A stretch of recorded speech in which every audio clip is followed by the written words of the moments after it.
Dr. Robert Selig, welcome back to the show. Thank you for having me.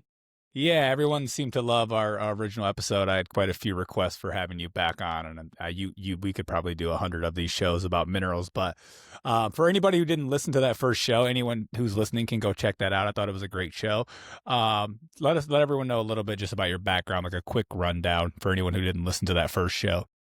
Well, I'm a chiropractor by licensed profession. I've been in the minerals space for about 20 years now, and minerals are my passion. I love everything about minerals, but my kind of goal is to introduce people to the energetics of minerals. So we're not looking at minerals as dead rocks of soulless dust floating in space. I want to kind of clue people in that minerals are a cosmic spark that bursts life to everything. So I want to exalt our understanding of minerals, not just from a biochemical perspective, but from an energetic perspective, from an astrological perspective. So we really appreciate these minerals because they are the spark of life. And then the great example of the spark of life, when that zinc loaded sperm hits the ovum, hits the egg, they call that the zinc spark of life, creating life. So minerals really are dynamic and amazing. So I want to just introduce the kind of the mineral space into the energetics of the minerals. Yeah, beautifully said. Speaking of, just a little side note, have you seen the kind of like the viral video? I don't know how much you're on social media, but there was like a viral video showing that zinc spark of life that was kind of going around there. It was like probably last year, but seems to get recirculated every once in a while, and it kind of shows that the exact spark you're talking about, and they're kind of breaking down how the zinc is playing the role in that. Basically, right when the baby's born, you're already you know the minerals are already energetically imprinted right there, right from birth. It's pretty crazy. Yeah, absolutely. I mean, I always go back and revisit that one because I'm always fascinating seeing that spark of life Yeah. creating a human being. That's amazing. And that's why when they say minerals are the sparks of life, that's the prime example. Then when you look at magnesium, there is no life on planet Earth without magnesium because that captures the essence of the sun. Without magnesium, there is no photosynthesis. So our blood is red because of iron. We also have the copper blue blood, and then we have the green blood. So magnesium, copper, iron determine the quality, the color of the blood, depending on what species you are. And we know that there's a lot of blue-blooded creatures like the horseshoe crab. Are you familiar with the horseshoe crab? Medical science will harvest these creatures from the ocean, drain their copper blue blood, because they use that in medical science for, vaccinations, experiments, because it's got the copper amazing antimicrobial, antibiotic properties in that blood, and they sell that blood for gazillions of dollars, and they use it for all medical testing and, development of vaccines and stuff like that. So we've been harvesting these creatures, and then they take out 30 to 40% of the blood, throw them back into the ocean, and they end up dying because they just removed their vital force, their blood.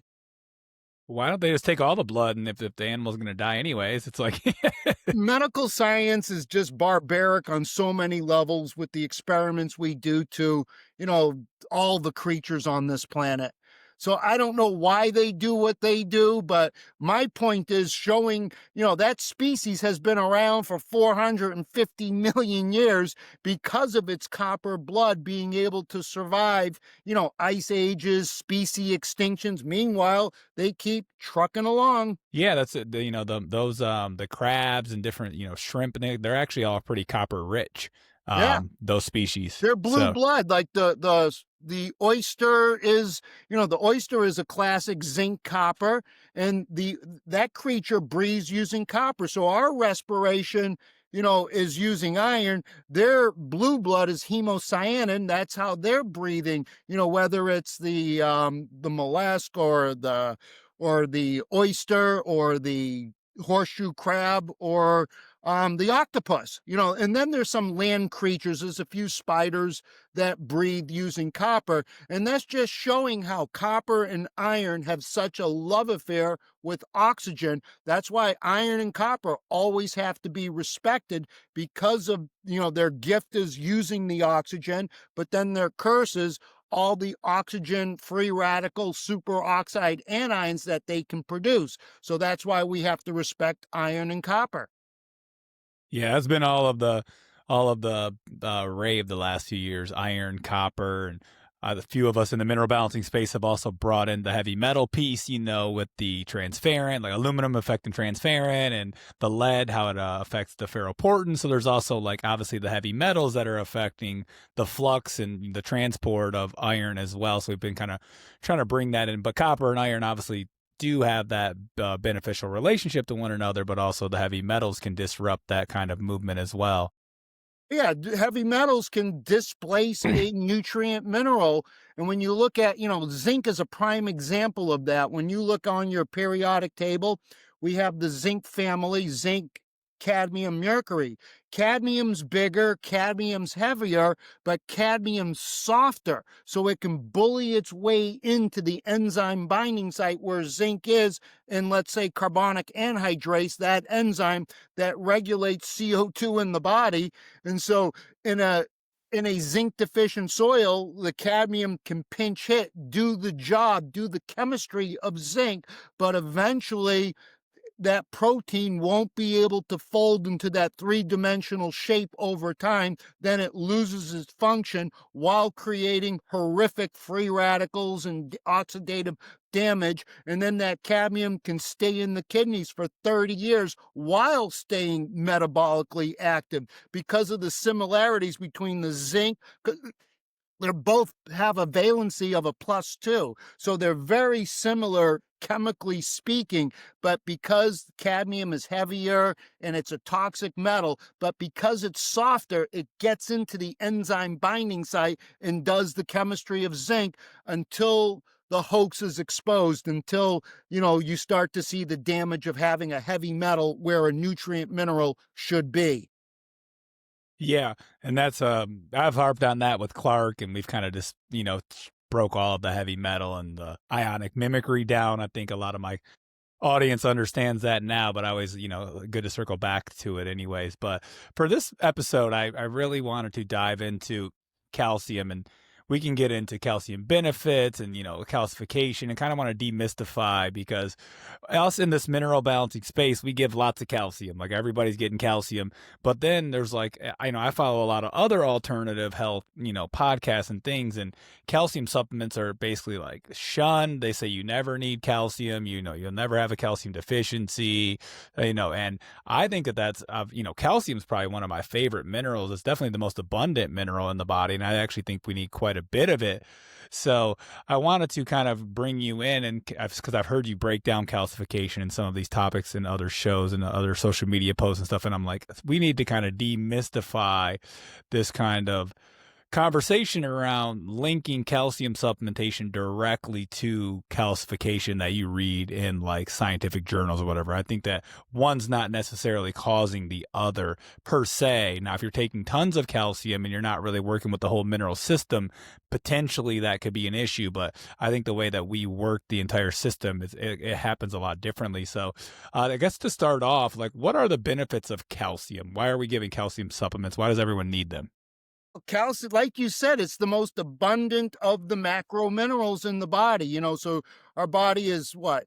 Carbon, hydrogen, oxygen, nitrogen, that makes up 97% of you. And then the 3% are the minerals. And calcium is the most abundant mineral in the body. And the function of calcium is for all metabolically active tissue, meaning anytime you think, blink, eat, do anything, an action potential is going to, trigger the release of calcium, so that calcium will influence all muscles, whether it's a cardiac muscle, smooth muscle, or skeletal muscle, all the firing of nerve transmission.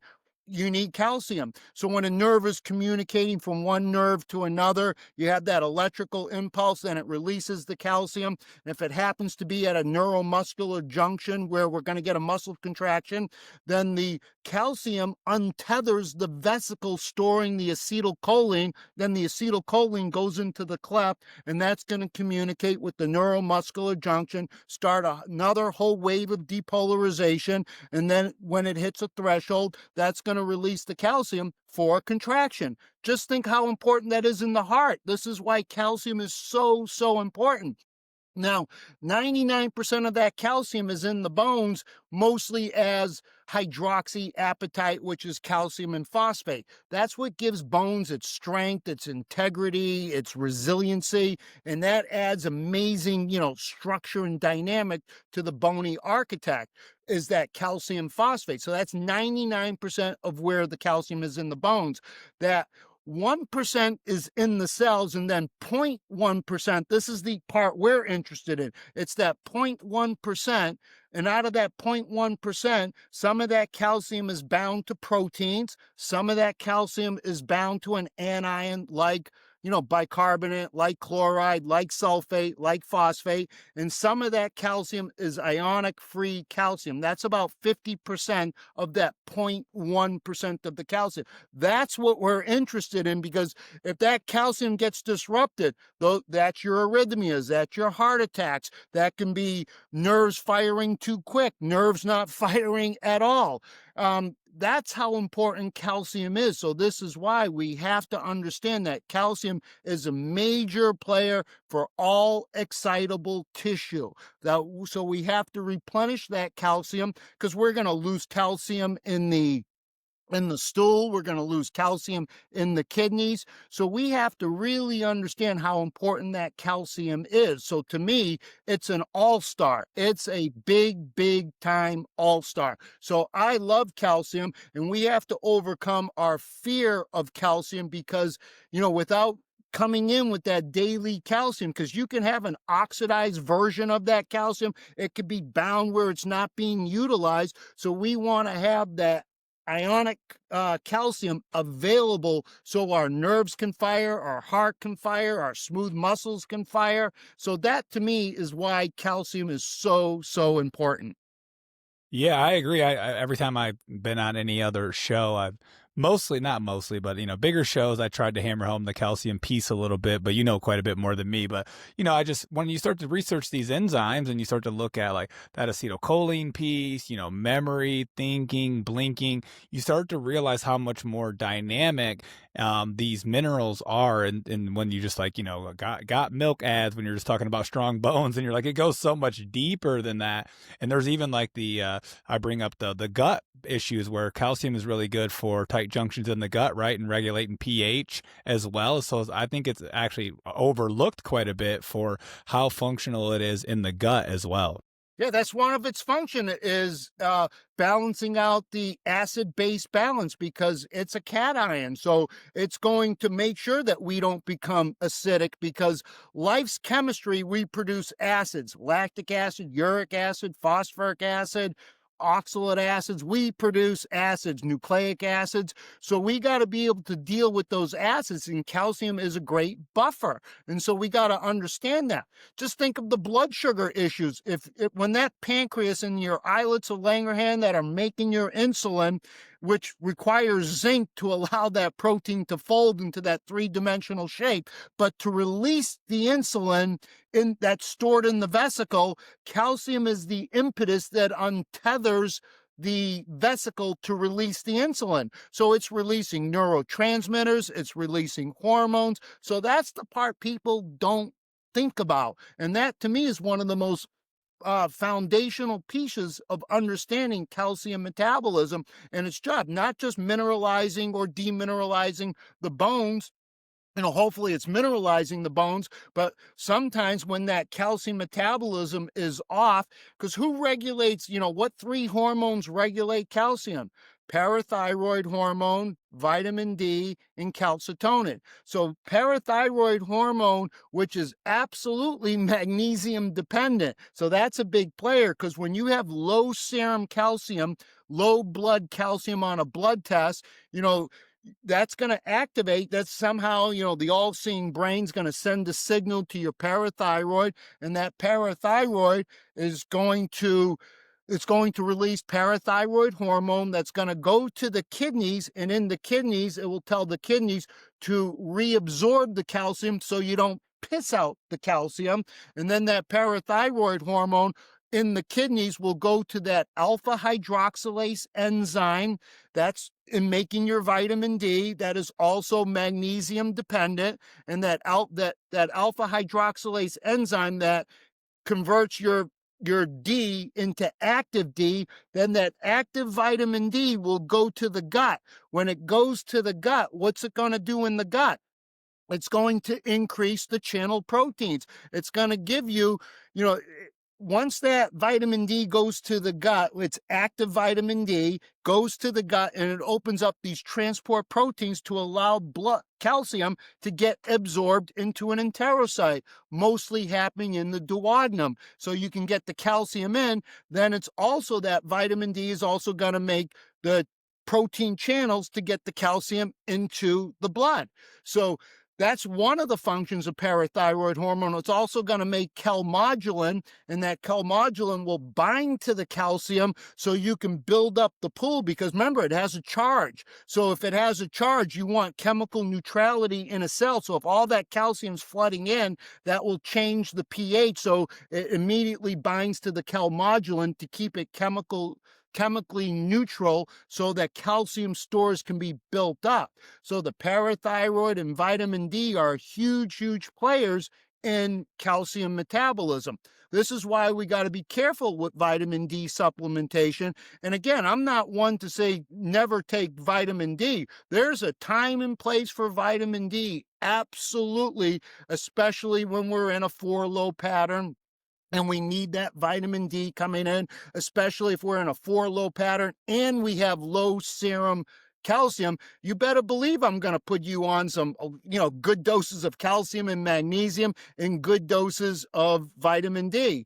So we got to remember the magnesium component in this. Magnesium is activating the vitamin D in the liver on the 25th carbon. Then it's activating the vitamin D in the kidneys on the first carbon to give you 125 cholecalciferol calcidiol or calcitriol.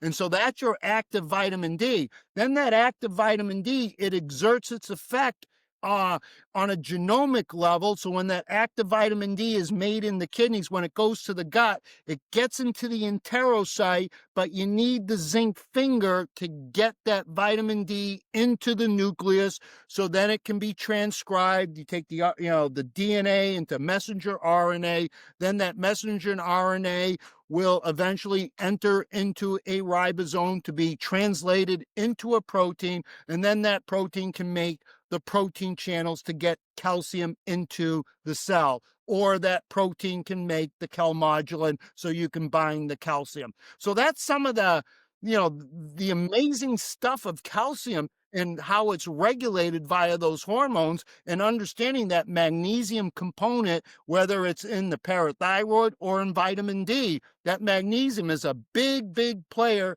in calcium metabolism.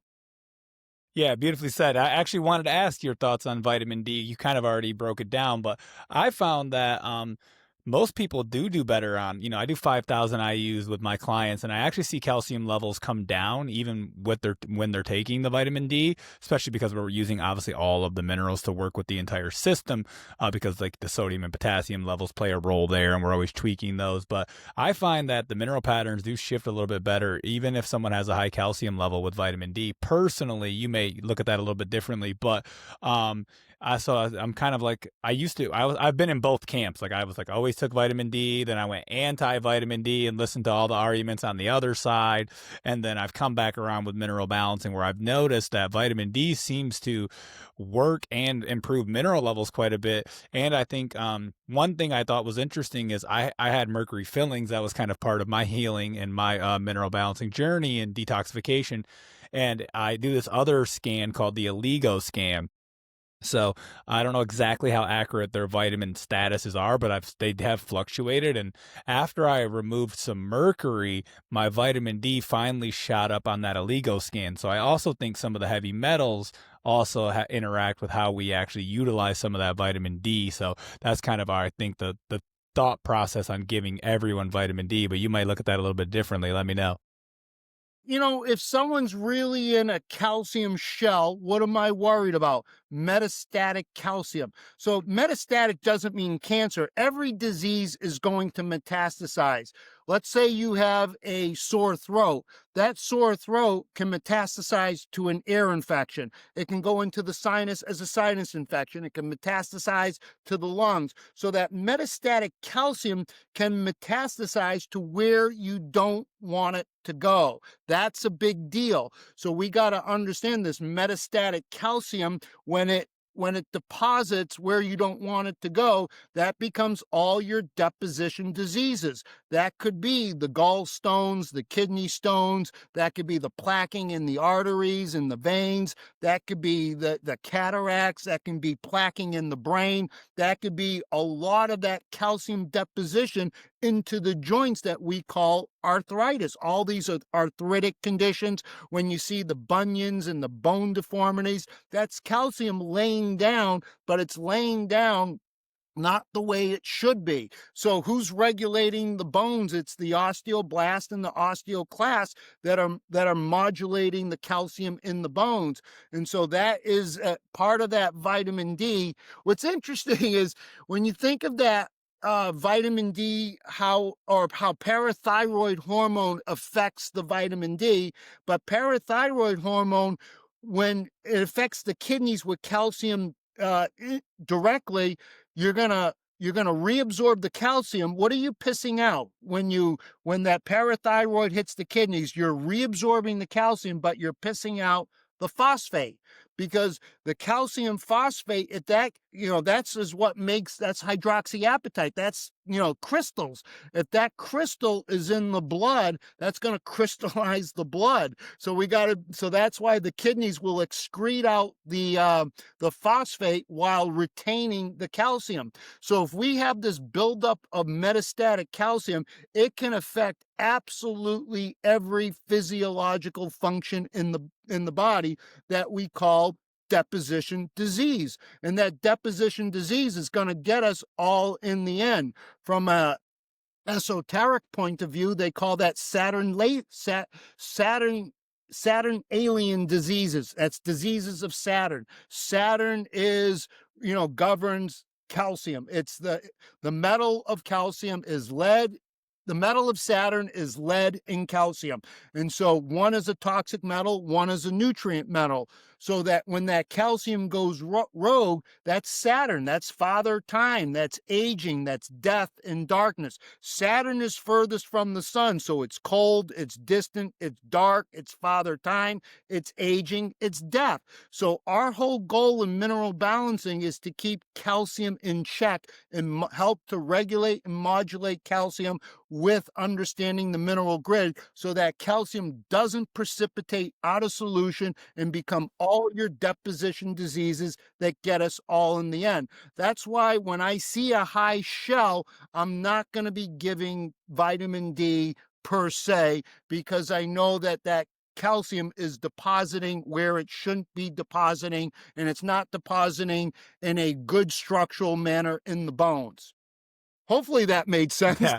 Yeah, I get it, and it makes sense. It seems like even with my calcium shell clients, if I work the entire system, I can still get that level to come down without much issue. So, I mean, different strokes, different folks. I get the ideology of it, but I've just seen with clients and where the calcium shell will still come down even when I'm given vitamin D. But that's also because we're now, there's a couple things you touched on that we should break down. One, you have to be bringing in calcium and magnesium in the right ratio in that supplement form, which I think there's a little bit of back and forth. Like Dr. Paul Eck has this 1.6 to 1 ratio. A lot of people use 2 to 1. I think there's an argument for, anywhere from like 1.6 to maybe 2.2 or so to 1.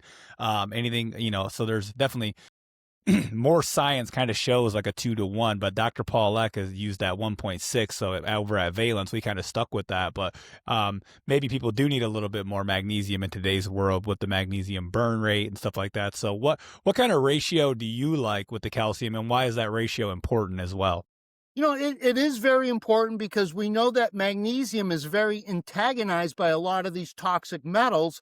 And especially when we look at ATP, when that 3-phosphates, the adenosine triphosphate, that magnesium is keeping those phosphates so those electrons can keep flowing in that electron transport chain. And just we know that many of these toxic metals can bully out the magnesium, and then that slows down the production of ATP. So I think that that ratio should be about, again, it's going to vary. I usually will go about, a 2-to-1 ratio where it's always a little bit more magnesium than calcium, but that will vary depending on the mineral pattern. If I see, a low calcium magnesium ratio, maybe I got to give equal amounts of calcium. Maybe if I see that high calcium, low magnesium, maybe I'm going to go to a 3-to-1 magnesium to calcium ratio. So I always keep flexibility in when I'm prescribing minerals, depending on what I see and how someone responds to calcium, how someone responds to magnesium. Because you've heard stories where people just have horrible, when they take magnesium, it provokes a lot of weird symptoms in them, and then they freak out about that. But that's just telling me that your body is really crying for the magnesium, even though it may cause some weird symptom. As the chemistry gets adjusted to the magnesium, it's dealing with all the layers, all the suppression that we've gone through. But magnesium, when you think of death, what do we call death? Rigor mortis, right? Okay, what is rigor mortis? That's when all the calcium floods in. So that's because the spark of life magnesium is no longer there to oppose calcium. So when you die, the spark of life of magnesium can't oppose calcium. So when you're dead, all the calcium channels are open, and then we call that rigor mortis. That's a stiff corpse, and that's because magnesium is no longer there to oppose the calcium, and that's what we call death. That's why Saturn, calcium, father, time, death, and darkness, where magnesium is the sun. And that's the age-old battle between the sun and Saturn, between Jesus and Satan, good and darkness, good and evil, light and darkness, so forth and so on. So I'm a big fan of getting that right combination of the calcium and magnesium, depending on what I see on their reports. Interesting. So you flux it a little bit depending on what the ratio is. Interesting. Yeah. Yeah. Mm-hmm. Absolutely.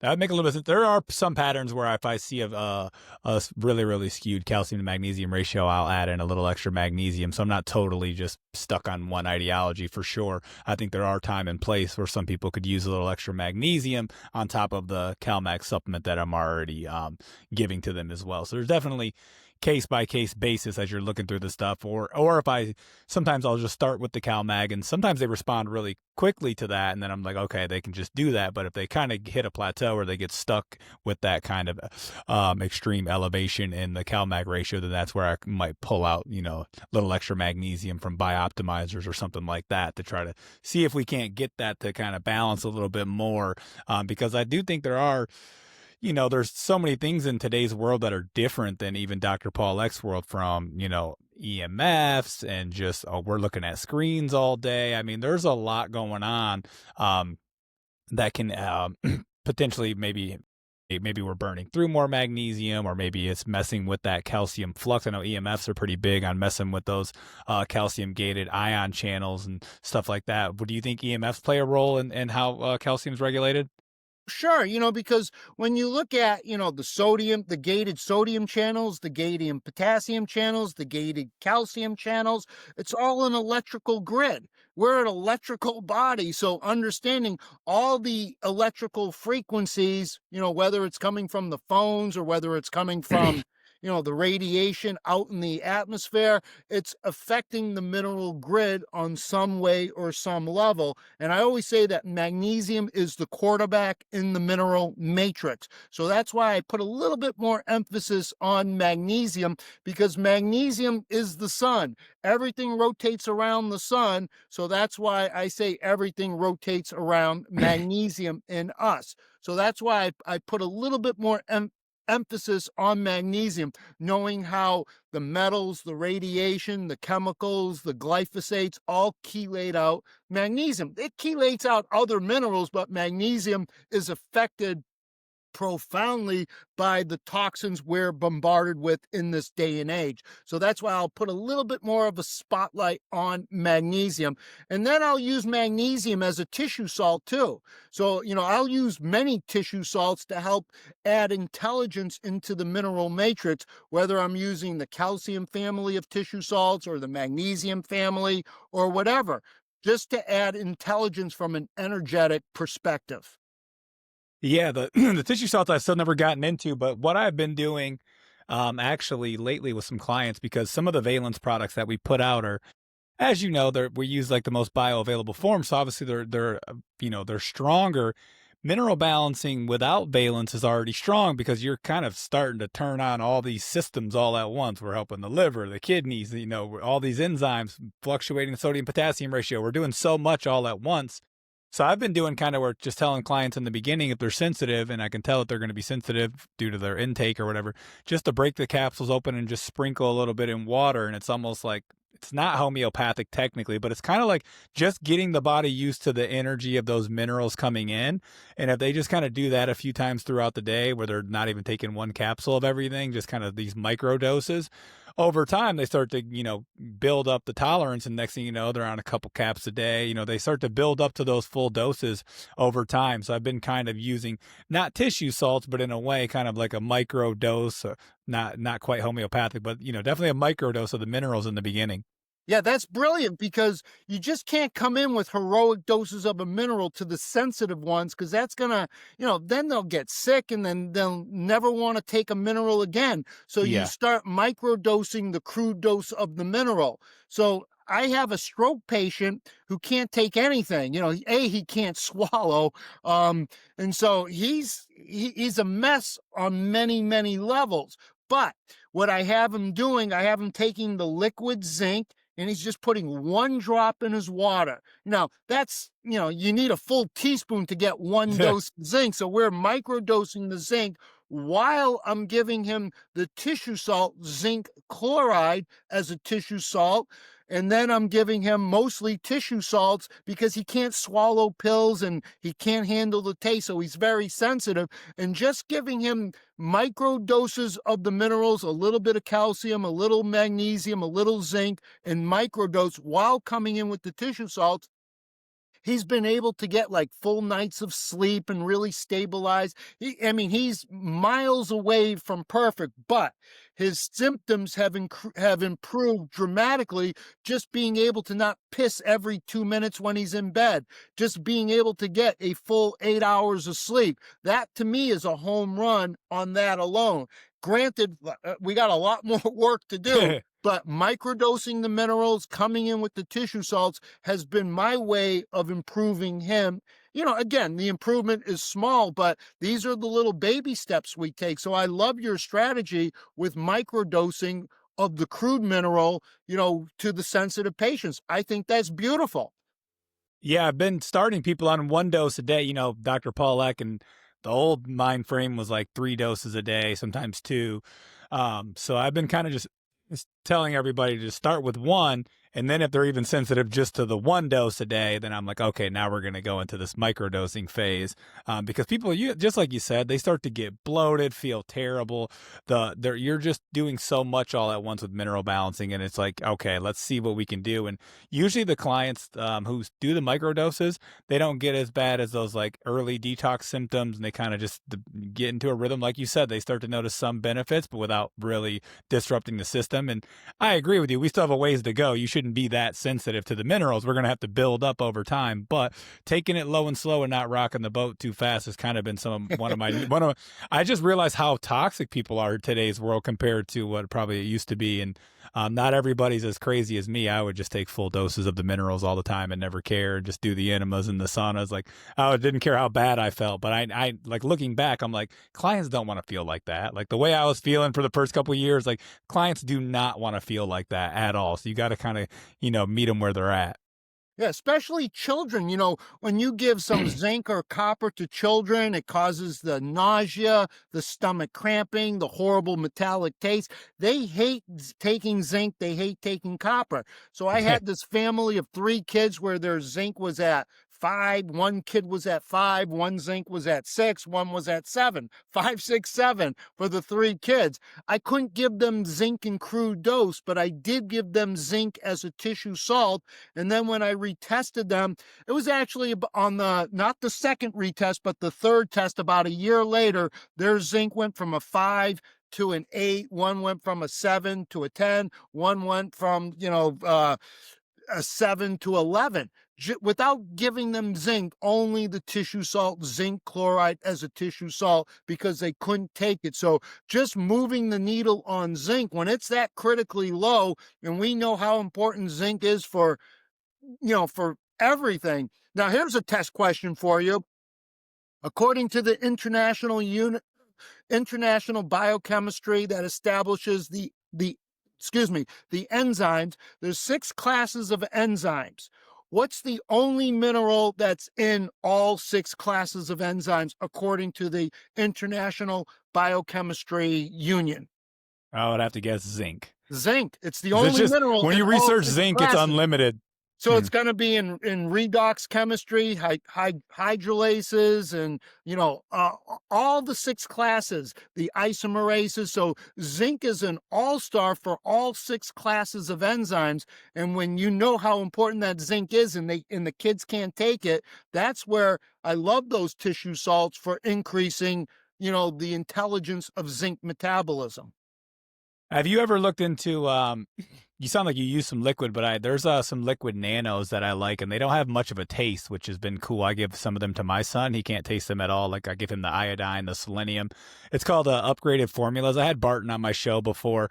I don't agree with some of his ratios on some of his products, but like the standalones like zinc or copper, or selenium, if you're trying to give those in singularity and you just want to do like a microdose or a few drops like I'm doing with my son, those are really great because they can't taste them at all. I don't know what he's done to the taste. And they're also in nano form, which, obviously he clearly says that they're more bioavailable that way because they're like ultra nano. So those have been cool. I've used some of those with kids, and it seems like they can get past the taste a little bit. And because I do think the more metallic, the kind of zinc and the copper are the ones that they can taste the most. It seems like if I give my kid calcium, CalMag, he doesn't really care. But some of these other kids, when they get into the zinc and the coppers, they can taste them more, I think.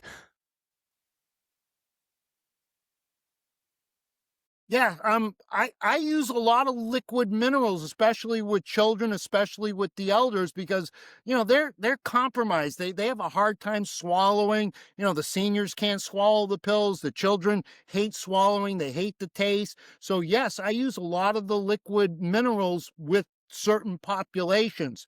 And so I'm not familiar with the brand or that you're highlighting, but yes, I personally will use a lot of the liquid minerals in certain populations. And again, starting with microdosing just to start building up the grid. Yeah, that's where I think it comes into play really well for kids who don't want to taste it, and then also for if you want just like a micro dose, especially with those nanos, you kind of got to go lower anyways because the bioavailability is really good.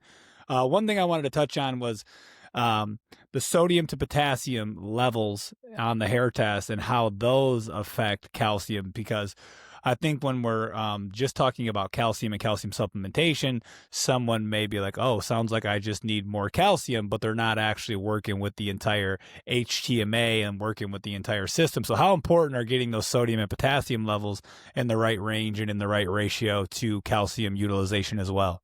It's huge. That's why they call sodium potassium the life or death ratio. I don't know if they use that term anymore. But it is just that. And so sodium and potassium set that whole electrical grid for the body. That starts the whole wave of depolarization. And that's the electrical body we are. So understanding how important sodium and potassium are in the body and how that's affecting the whole thing, because sodium and potassium are keeping the calcium and magnesium in solution so it doesn't precipitate out of solution. And when those minerals precipitate out of solution, that they're going to bind to something, whether it's an oxalate causing a kidney stone, whether it's a phosphate causing the hydroxyapatite in the bones to be dysregulated, causing the great calcification, the arthritic bones. So sodium and potassium are critical. That's why we understand zinc effect on sodium, copper's effect on sodium, and understanding manganese effect on sodium, and then understanding how important that sodium-potassium ratio is with those two macro minerals, calcium and magnesium. And calcium and magnesium, all excitable tissues, when a muscle contracts, that's calcium. When it relaxes, that's magnesium, whether it's in a skeletal muscle, heart muscle, or smooth muscle. Look at all the smooth muscles, whether it's, the uterus, when women get their horrible period cramps, that's a calcium dysregulation and or a magnesium deficiency causing the horrible cramping in the menstrual cycle. And that's going on 24/7. And that's going to be copper related as well, because during the menstrual cycle, we know that copper is a big player in the estrogens.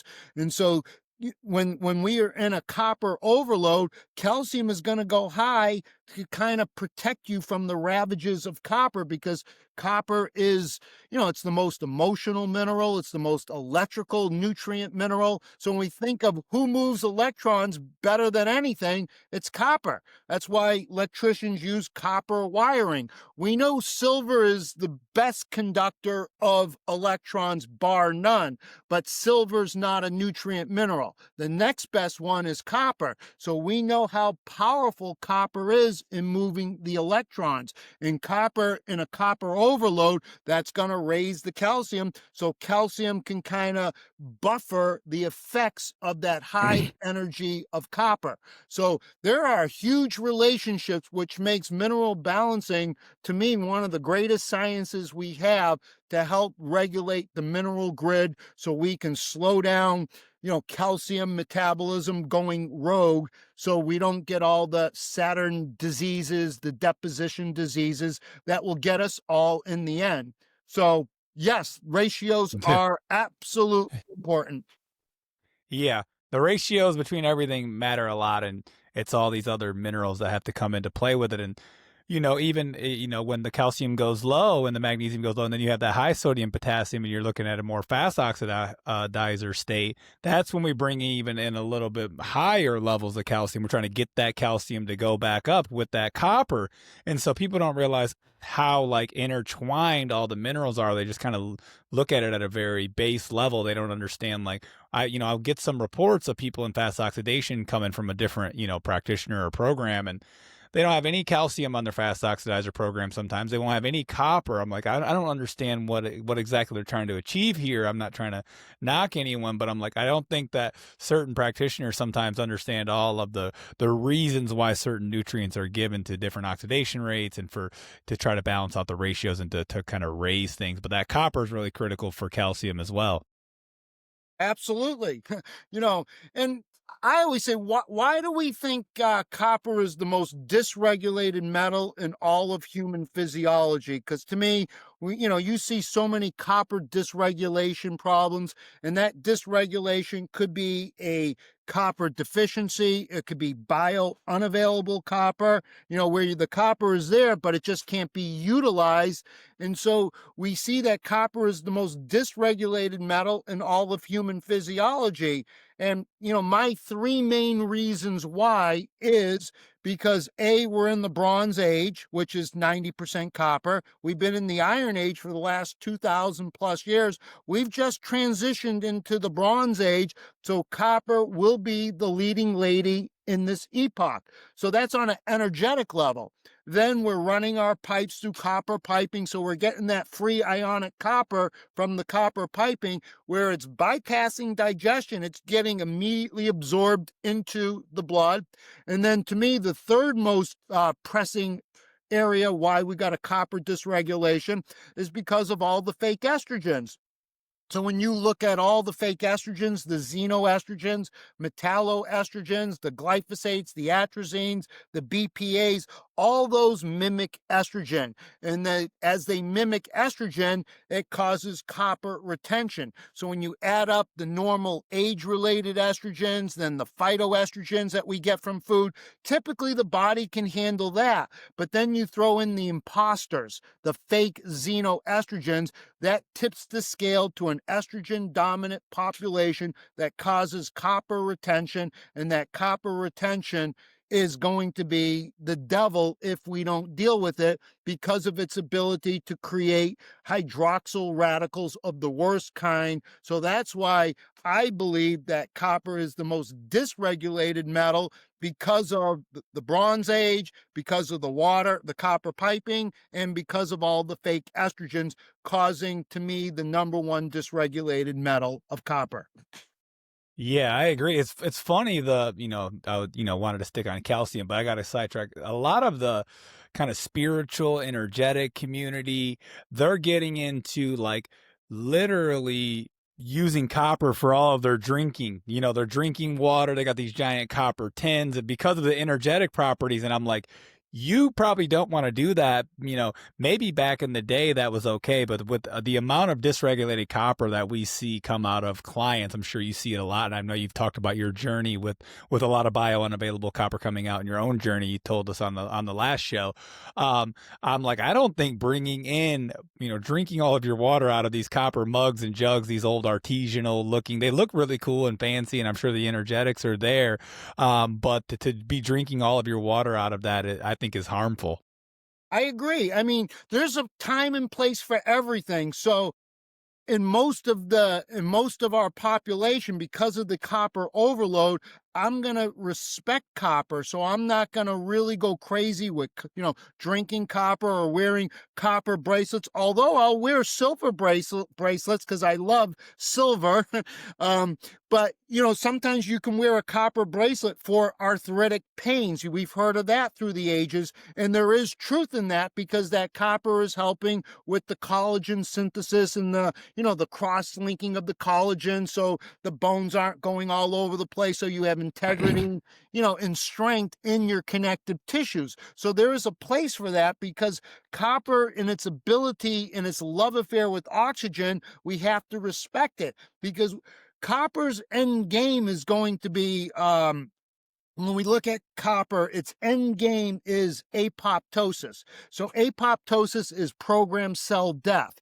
So with the cancer, apoptosis isn't working. So then the cells keep, growing and dividing until you have a cancer lesion. Then the other end of the spectrum is when apoptosis works too quick, too fast, and that's all your brain disease. It's killing the neurons in your brain. That could be the Parkinson's, the MS, that could be, all the brain senility diseases and stuff like that. So if we don't deal with copper today, its end game is a dysregulated apoptosis where if it's too fast, we get the cancers. Or if it doesn't work, we get the cancers. If it's too fast, we get the brain diseases. So that's where copper's end game is profound. And this is why understanding copper, so we don't, so we're not a penny wise, pound foolish, and we take the copper and it gets the energy going, and it's like a heavy metal creating a stimulant in us, and we feel good taking it temporarily until the reserves build up where it oxidizes everything in its pathway. Yeah, and the other trend, I would say, before I'll jump back to calcium in just a second, but the other trend that I think is potentially harmful is eating tons and tons of beef liver in today's space. There's a lot of copper in there. And I think if you have that low sodium potassium ratio, I think you're probably going to feel good on that for a period of time. But there is definitely a potential for that copper overload to happen if you start eating 2, 3, 4 ounces a day, watching these Liver King videos, and every supplement that you take has, raw like liver caps, and people are doing both. They're like having raw liver smoothies, and then they're doing liver capsules on top of it. And I used to be kind of in that camp where I took a lot of beef liver myself until I got into mineral balancing. But that's another trend that I think, without at least checking your HTMA periodically and paying attention, where you could end up with some copper overload. Even though liver is very nutritious and I love it, I just think people are kind of overdoing it. Yeah, when you look at most of the farm animals, are they drinking clean water? No. Most of your antibiotics go into every farm animal, whether it's grass-fed, organic, or this. By FDA law, they're most of your 50% of all your antibiotics are going into your farm animals. Again, whether they're organic or not. So we're getting all these xenoestrogens, we're getting all this copper. So the liver is the last thing I would ever want to eat, because that's where most of the blood is going, most of the toxins are going. So the last thing, unless it's a game, a wild hunted animal that isn't on a farm, then I know that they're going to be clean and safe and the liver will be good. But if you're just getting local, whatever farm animal of liver, to me, it's going to be very toxic, because the liver is doing the detoxification. And so, are you feeding that animal, pure, pristine water? No, you're not. You're giving them the fluoridated tap water with all the chemicals and garbage in it. So I'm not a big fan of liver unless it's coming from game. Yeah, that's another thing that I think is overlooked in farming. I talk about farming quite a bit on my show. Is I don't bring this up much, but even grass fed, they usually have water. So sometimes it's coming from a stream or some kind of spring, if depending on the location of the farm.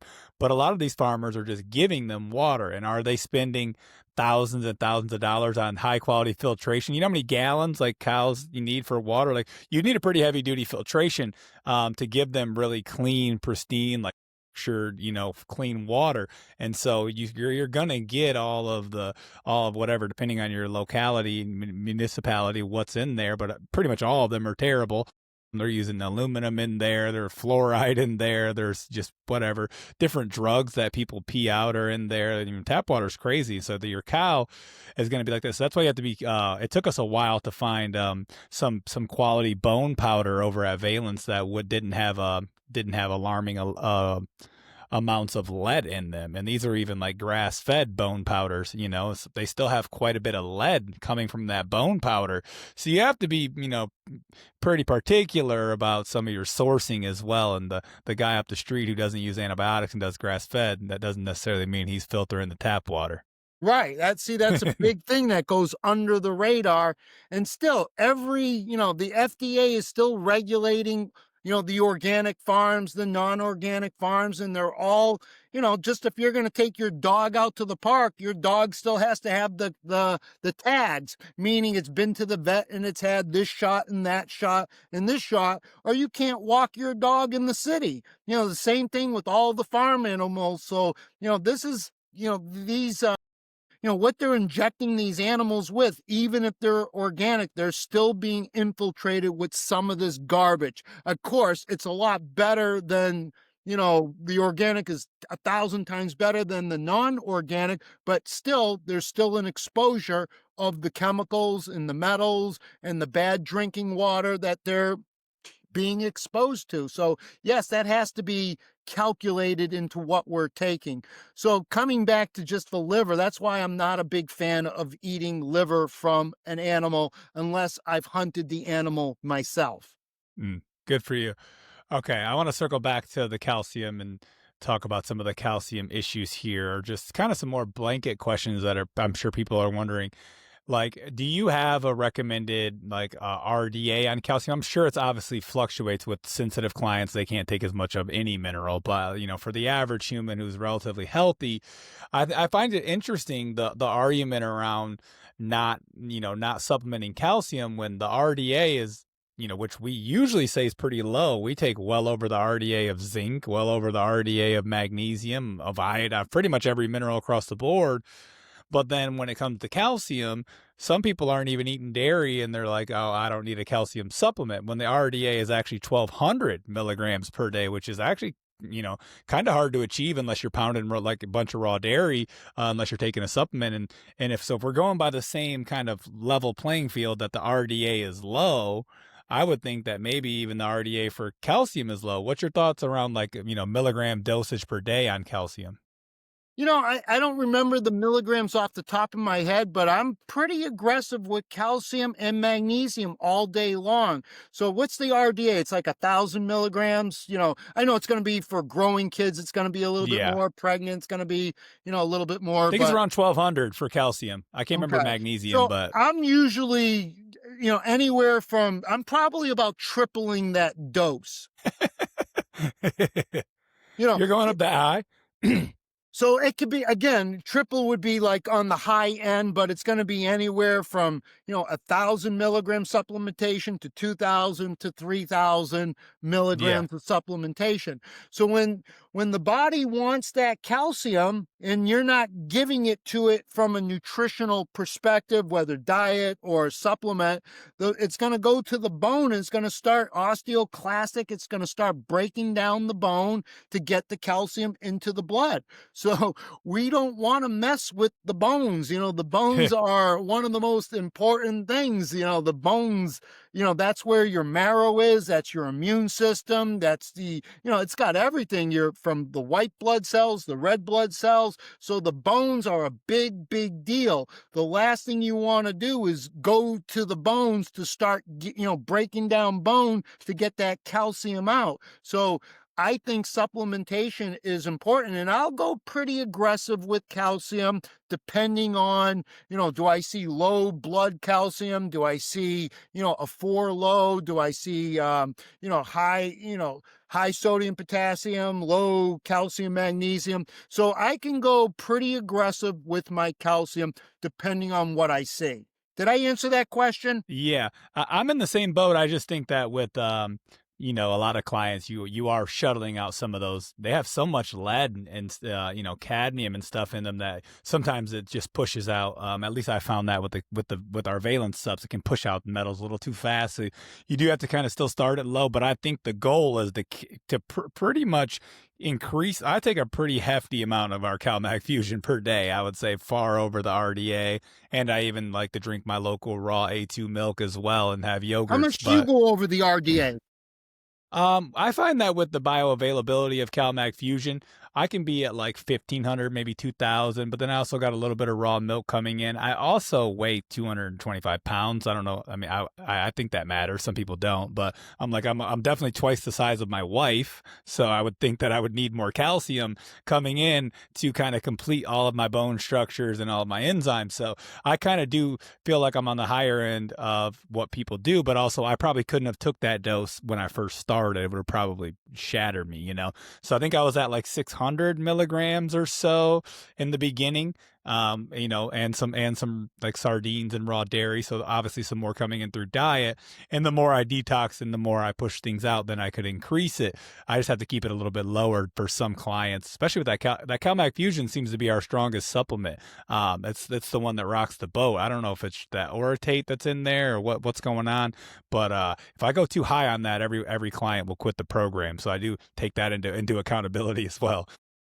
And again, I always like to start low, build them up. So you have to see how people are going to respond to whatever mineral supplement you're giving them. You have to see how they respond, and then you can increase the dose as they get acclimated to whatever you're giving them. So I do like that approach. Start easy, build them up, and just see how they're responding. And everyone's going to react a little bit differently. And so do you use blood to look at calcium as well? I don't use blood as much. When I was really sick, I got a lot of blood work that didn't get me very far. I know I think there are some good markers there. I have heard that, I don't know if this is true. You look at more blood than me. Maybe you could speak on it, but the blood calcium usually looks pretty good because of that kind of ideology that we can kind of keep leaching it from bone. Do you find that the calcium stays pretty regulated in blood, or do you see imbalances there? I see a lot of low calcium in the blood. Wow.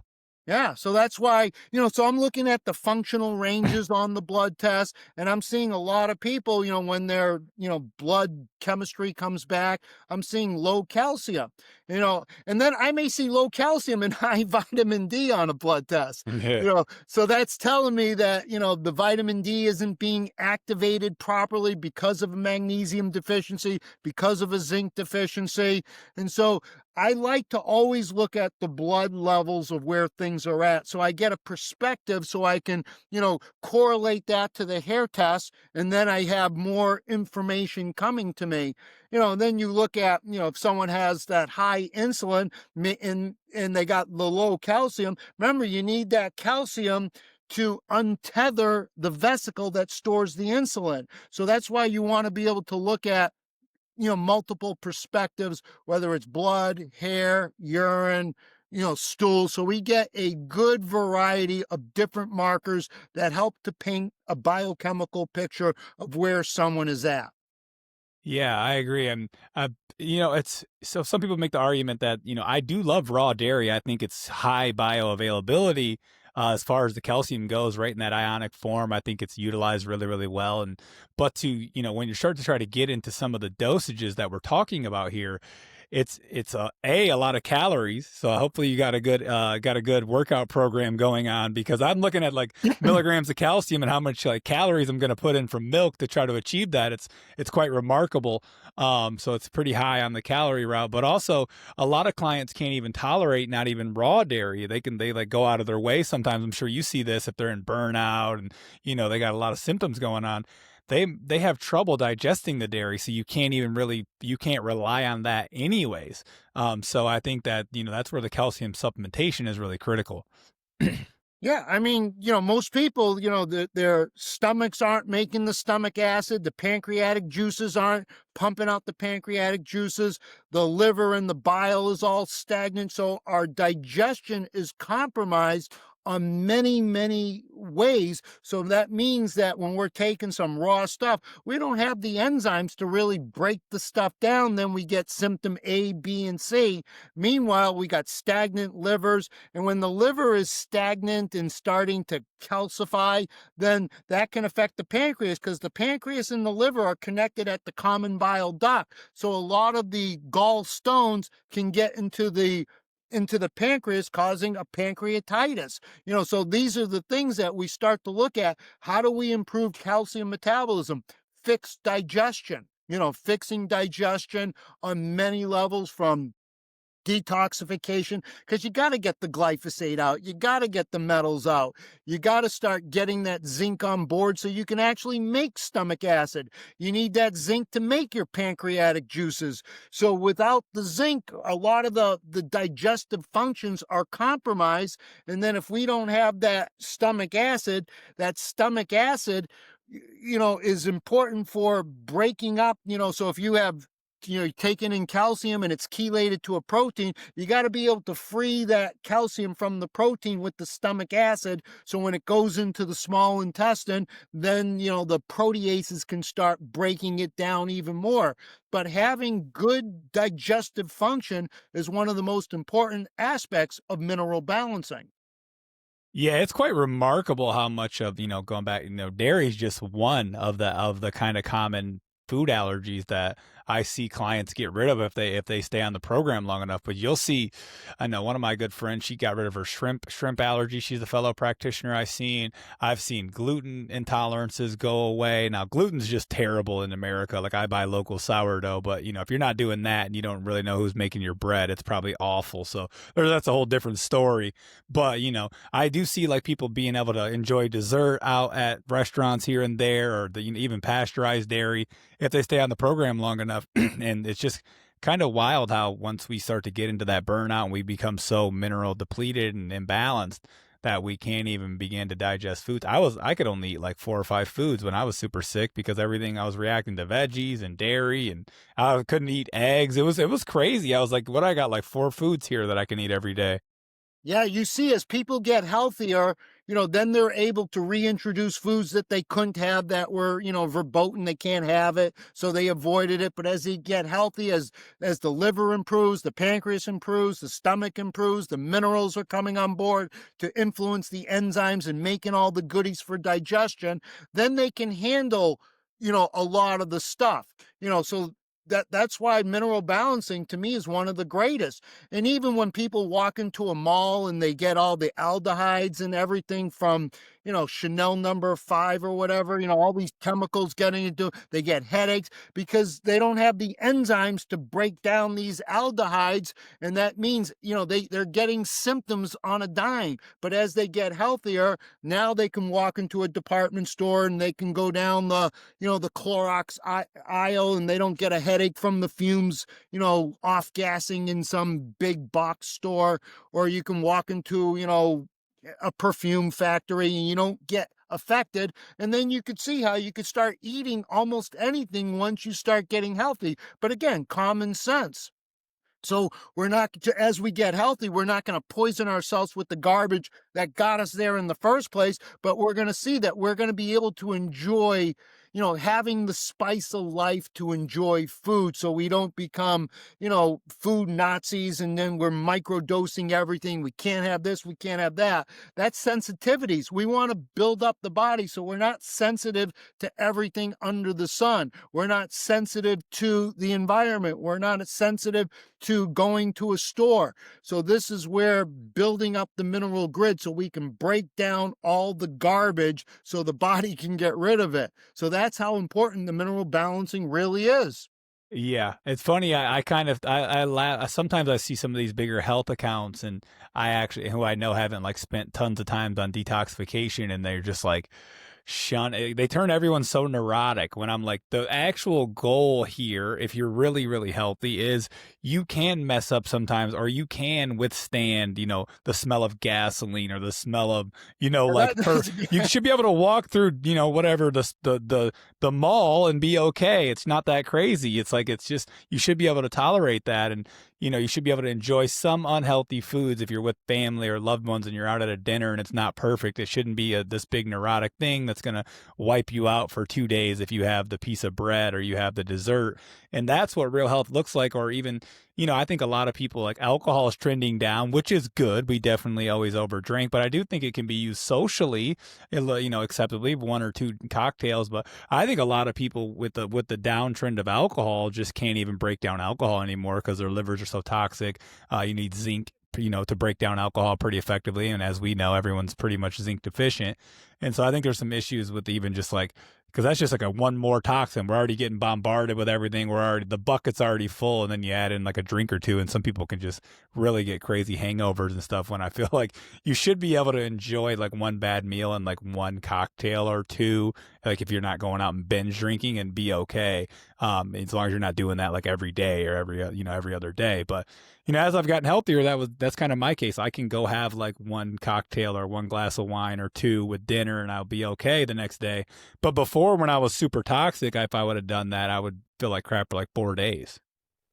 Right. I mean, just think when you travel, when you go to a restaurant and everything sets you off, when you start getting healthy, you can eat a weekend of restaurant food and it's not going to kill you. You're going to be just fine, and you'll actually may even enjoy the restaurant food. But I'm not Yeah, telling you to go to restaurants and start, because restaurant food is garbage. Most of it is. it's all garbage for the most part, unless you're cooking it yourself with intelligent ingredients and putting love into creating your food, because there's a whole art and science to food. But then we just become food phobia, and we're avoiding this, we're avoiding that.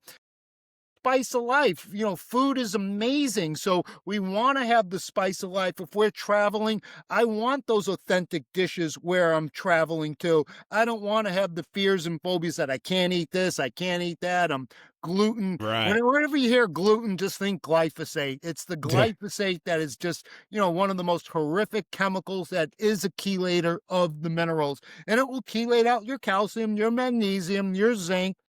And that's, and we're all inundated with this glyphosate. Because do you test everyone for glyphosate?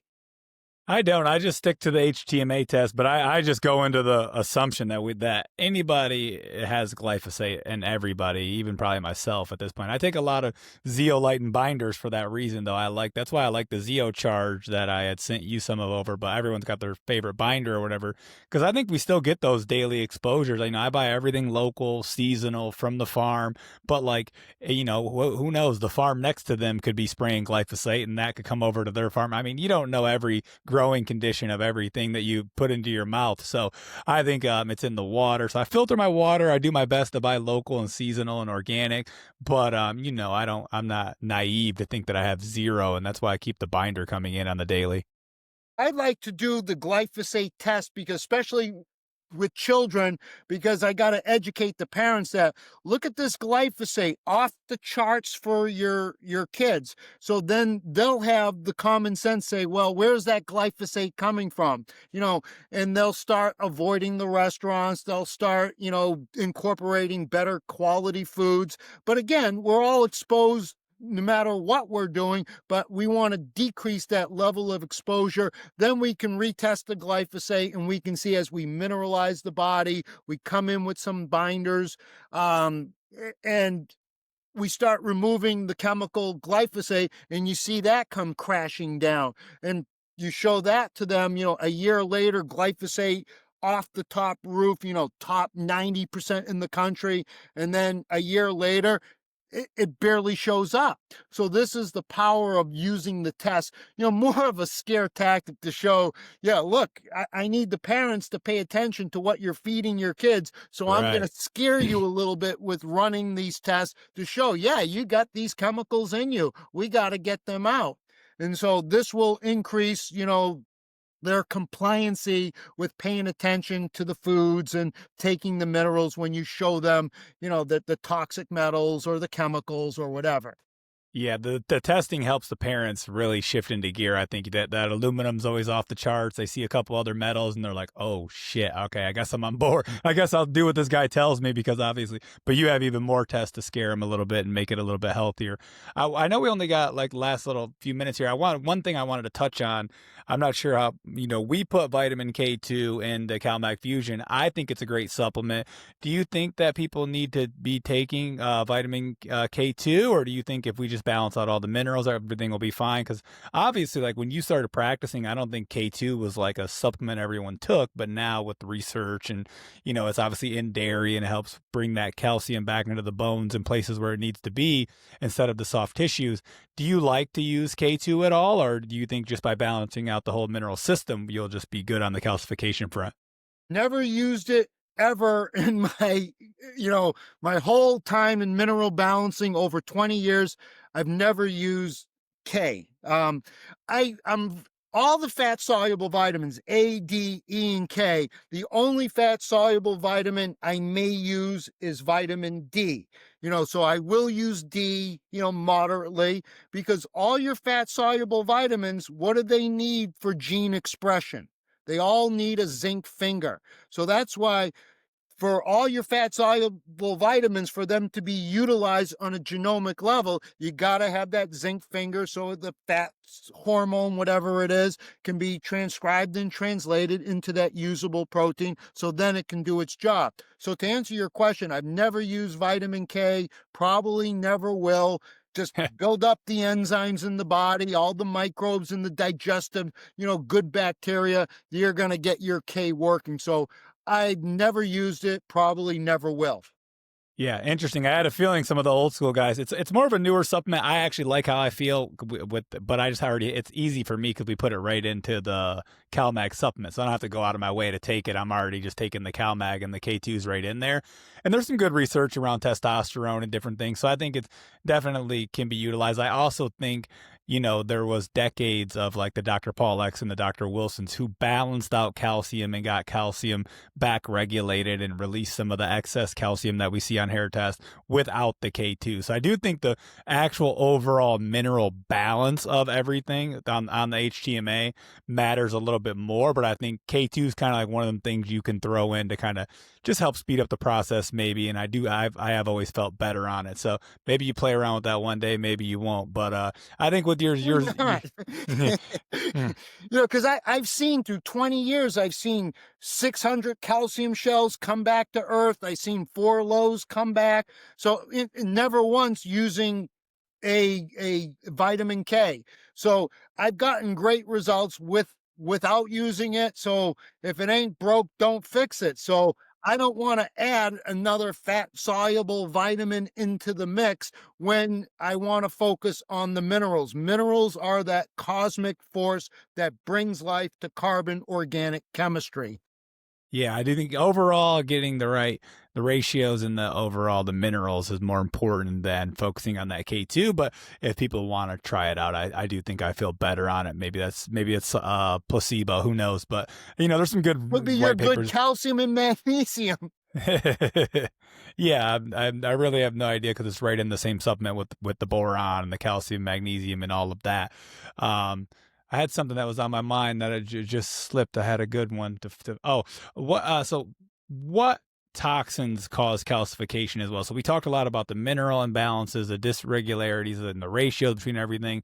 How much do heavy metals and things like fluoride and stuff like that cause calcification in and of themselves? Like, outside of all of the minerals you can take in the balancing, what role do the heavy metals and the toxins play? We know lead will displace calcium. That's that's definitely a flagrant foul, is that lead. So the alchemical metal of Saturn since the beginning of time has always been lead. The nutrient mineral of Saturn is calcium. So we want, when that lead comes out of its binding space in the bone, then that calcium can come in. So we know it's not just lead. We know aluminum can block the calcium. Cadmium absolutely can block the calcium. And in Japan, they had this disease, where the cadmium fields were getting into the rice, and they started, the Japanese population started to develop horrible calcium deposition diseases where the bones were deformed. And that was because the cadmium was displacing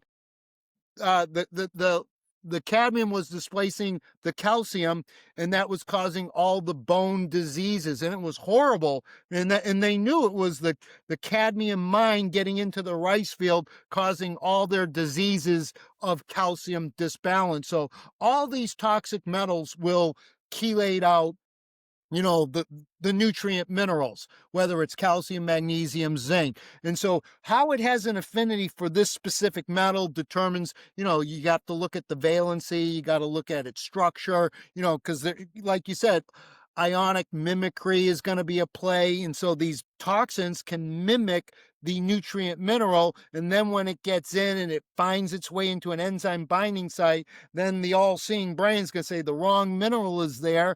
And then that creates a lot of reactive oxygen species, causing inflammation, causing the bones to break down, because those proteins have to fold into that 3-dimensional shape. If you got the wrong metal in there, it ain't gonna fold. And then eventually, if that protein doesn't fold, it becomes unusable. Yeah, I agree. And the other issue with the calcification, not kind of switching gears just for this last little segment, but is the impact that we see with on the emotional front is what people don't realize. A lot of the like socially withdrawn people, the people who don't feel like going out, even though they used to be really social. Like when you kind of like bring that, you show them that calcium shell, and you kind of tell them the effect that it has on like your emotional stance and how you might be numb, you might not get the high highs and the low lows simply because this calcification is kind of this hardening mineral mineral kind of blocking you off.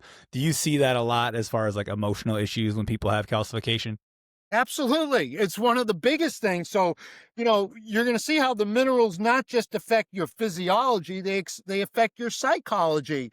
We know if lead gets into the amygdala or, part of the brain with the emotional centers of the brain, it's going to disrupt, it's going to kill your empathy, it's going to kill your passion, it's going to kill your drive because you have a toxic metal doing some enzymatic function in the wrong place at the wrong time where the nutrient minerals should be. So we know how profound it is on our psychology. And then when we go through metal dumps, you start to see we're not as depressed, our energy is better, our mood is better, our passion comes back for life and for love and for, relationships and for our, really it brings the zest of life back when these toxins come out.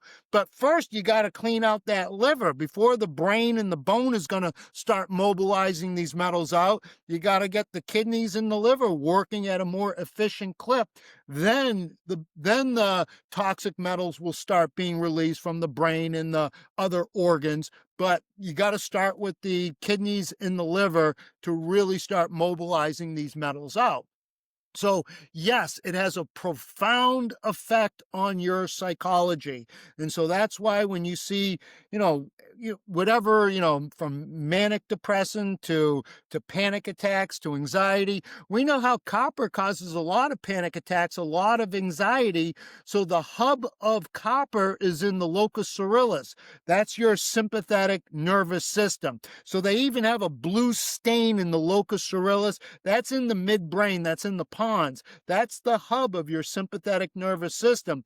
And that's regulating the dopamine and the adrenaline, and so when that beta hydroxylase enzyme in the pons and the locus coeruleus, when that is dysregulated, you're going to have the brain on fire, the anxieties, the panic attacks, because dopamine and adrenaline are dysregulated. So you may have, on one day, you may have way too much dopamine. Then the next day you can have a surge of adrenaline. There's your panic attack. There's your temper tantrum. There's your fighting. There's your belligerence. And it's going to vacillate between the high dopamine, low adrenaline, and then that's going to crash. And then you're going to have low dopamine, high adrenaline. And that's all because of copper affecting the brain chemistry.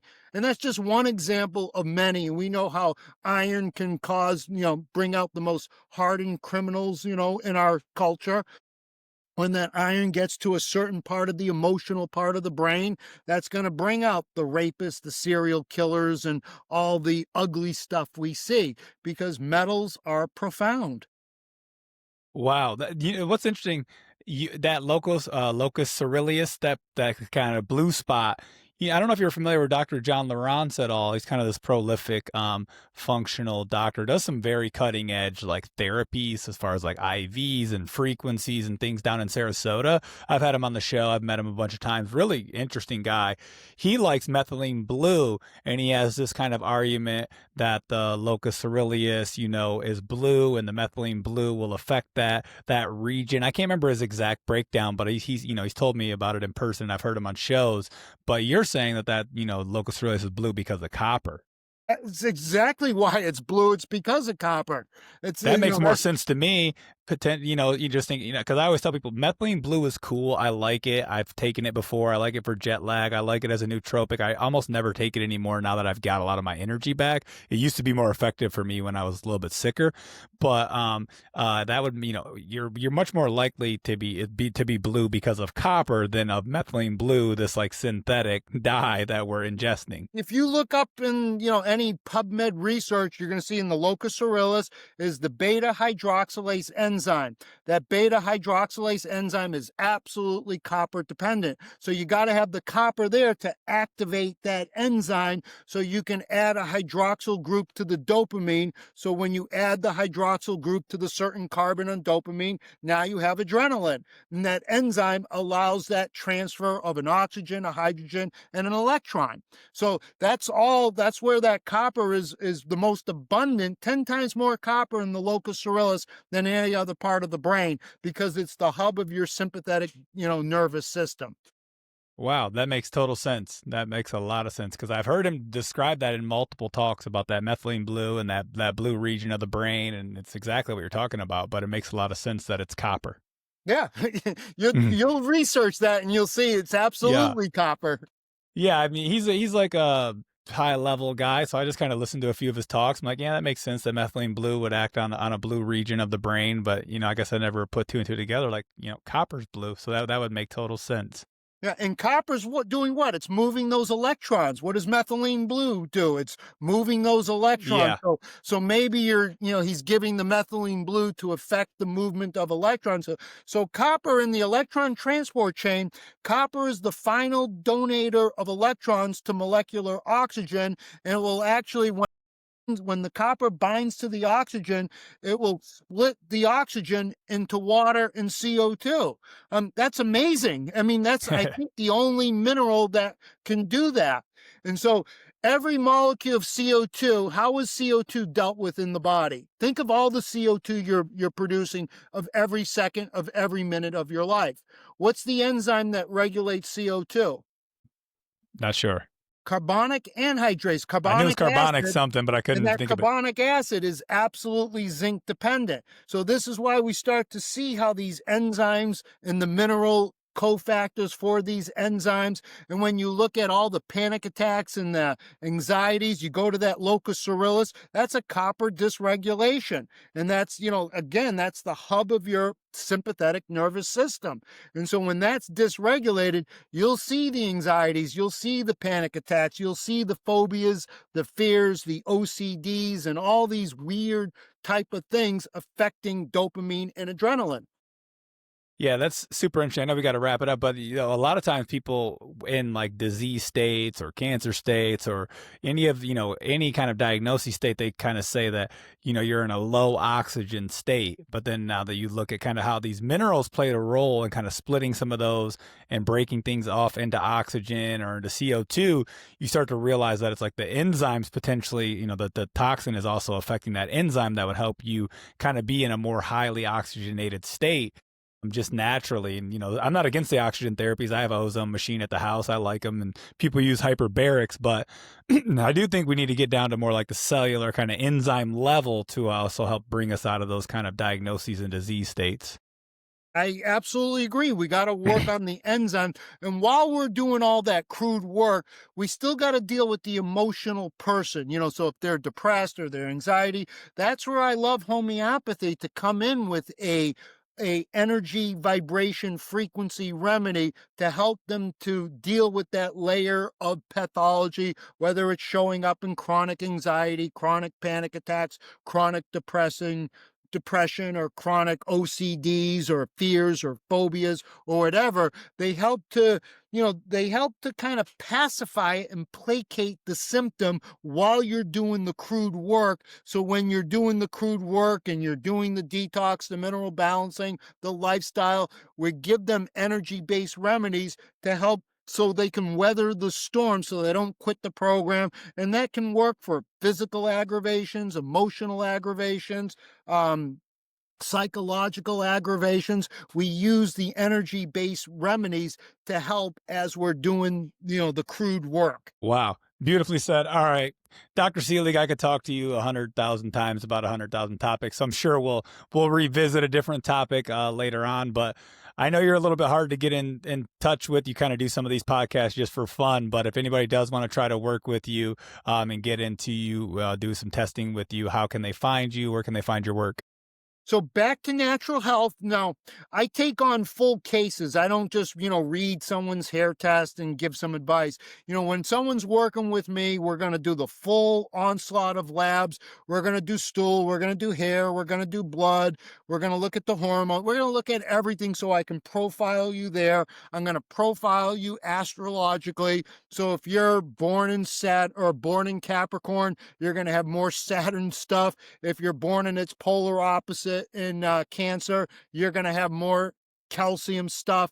If you're born in On a Saturday, you're going to have more calcium stuff. So I'm going to profile you many, many ways. I want to know the energetics of who you are. So I'm going to look at you astrologically. I'm going to look at you biochemically. I'm going to look at all the suppressive things that you've done in your life, the suppressive, the antihistamines, the antibiotics, the steroids. So we're going to look at the suppressive layers. We're going to look at the psychological layers. We're going to look at the metabolic layers. We're going to look at the astrological layers. So then when you're working with me, I'm working with you for 5 months, and then usually people will re-sign up with me, and I'll end up working with people for 2 years, 3 years, 4 years, so forth and so on, moving that healing needle, because it doesn't happen overnight.